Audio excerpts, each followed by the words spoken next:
Thanks so much for joining us here on 90s Plus.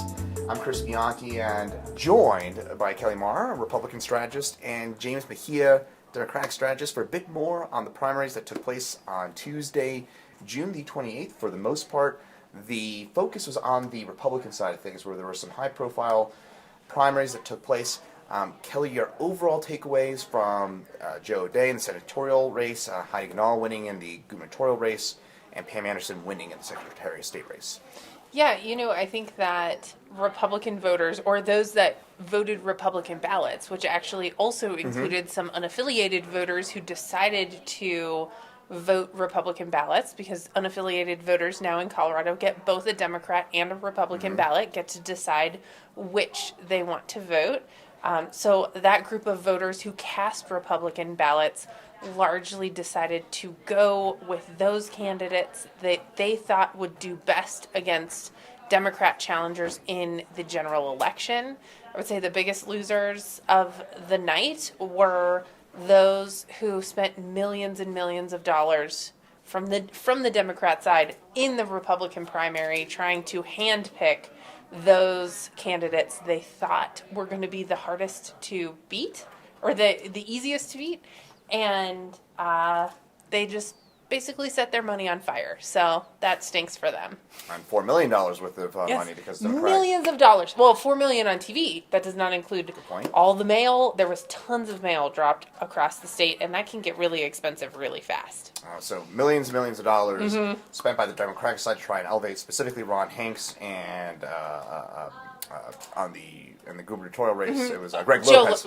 And those were the two people who were trying to be elevated by the Democrats. That escaped me for a quick second.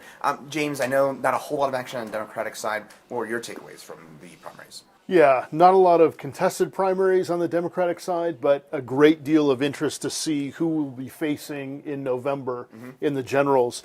When a candidate like Barbara Kirkmeyer comes out of it, a veteran to the process, that makes for a tough race in Congressional District 8. When a former clerk and recorder like Pam Anderson comes out of the Republican primary to face Jenna Griswold, that makes for a difficult election as well.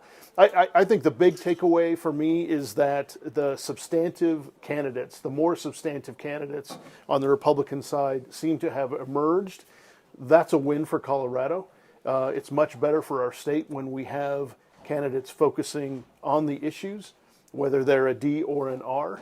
I think that elevates the conversation for our state. So I'm pleased to see a better conversation taking place for November. And it's interesting because there are kind of two viewpoints in what you just said. James, you mentioning that it's a win for Colorado, that more substantive candidates won on the Republican side of things. That said, the Democrats pumped a lot of money to try and elevate a lot of these far-right figures. What do you make of that kind of internal thinking struggle amongst the Democratic side? Yeah, I have a real hard time with that strategy. I'm not in favor of giving a bigger platform to the far right. I'm not in favor of giving a bigger platform, frankly, to any fringe element in the conversation.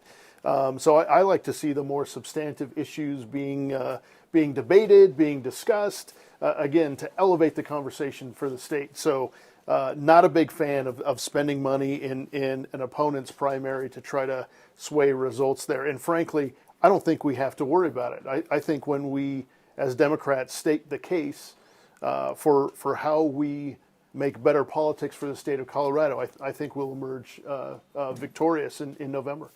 And Kelly, I noticed you nodding, so local unity here on 90s Plus. We do often agree with each other, and I agree with James that there is a lot of danger in trying to put your thumb on the scales of these kind of races. I mean, first and foremost, the Democrats were hoping to elevate Donald Trump, who they thought would be the easiest to defeat. And I think that can often backfire, and I'm glad that it didn't tonight. But ultimately, I think that it is really an unsound political strategy. I think there's a lot of danger associated with it. And ultimately, I think that our republic is worse off for that kind of gamesmanship. And our own, by the way, Marshall Zellinger, the Friday before the primary, had a similar commentary about that.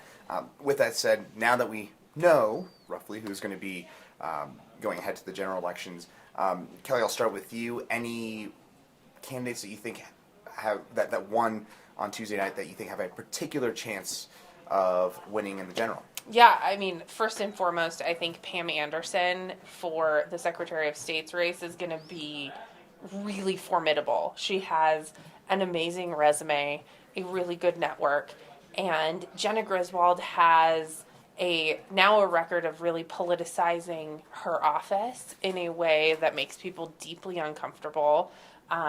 She has had partisan groups come in and famously advise her. At one point, she had Planned Parenthood editing some of her press releases that came out of her office. And so she's really used that office as a platform to politicize the Secretary of State's office in a way that people are largely uncomfortable with. And I think that that's going to be a really, really tough race for her to keep that office because Pam Anderson has such a stellar record.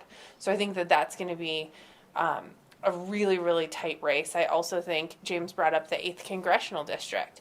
Barb Kirkmeyer has a long-standing record as a public servant, and she has a really, really good record of working with Democrats and Republicans. She's well known. She works hard.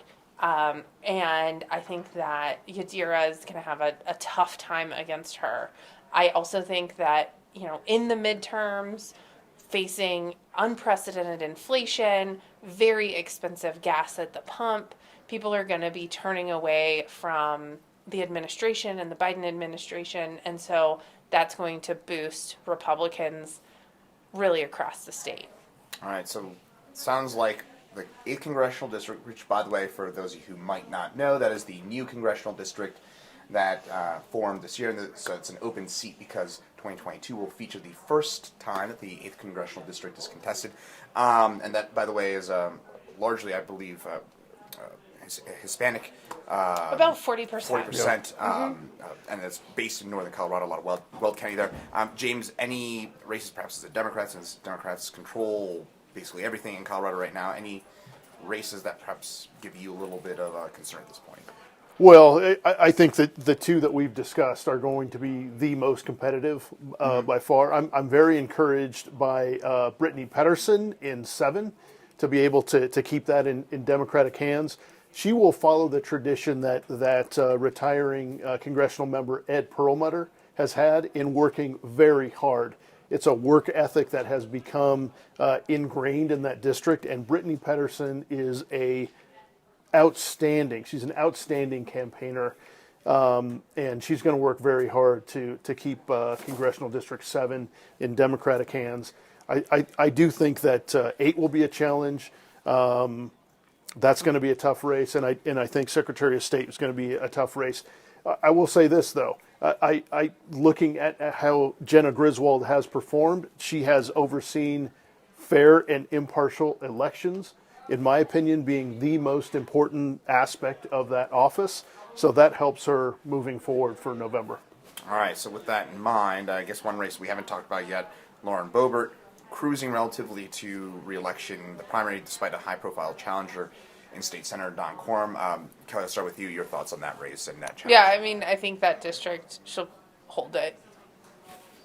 I think that is unlikely to change hands. And by the way, the 3rd Congressional District reconfigured, making it slightly more right than 2020. James, your thought on that as well? Well, listen, she's gotten all the publicity and has taken all the oxygen out of the room with regard to publicity. If there have been a problem with constituents, we would have heard it long before now. So I think it's pretty much status quo in the 3rd, and Boebert continues to be a challenge on portraying Colorado a certain way, which I don't think is a fair portrayal of our state. But nonetheless, I think she'll be able to carry that seat in November. All right, I'll give you each your final thoughts here on the primary here on Tuesday night. What do you see, Kelly, and any sort of final thoughts on this?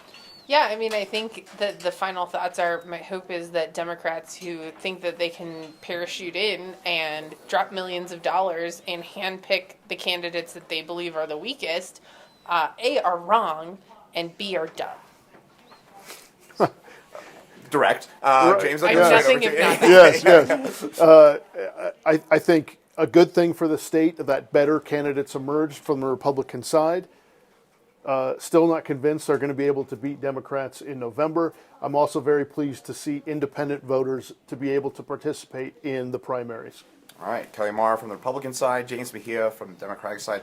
Thanks so much to both of you for your time, and thanks to all of you for joining us here on 9 News Plus.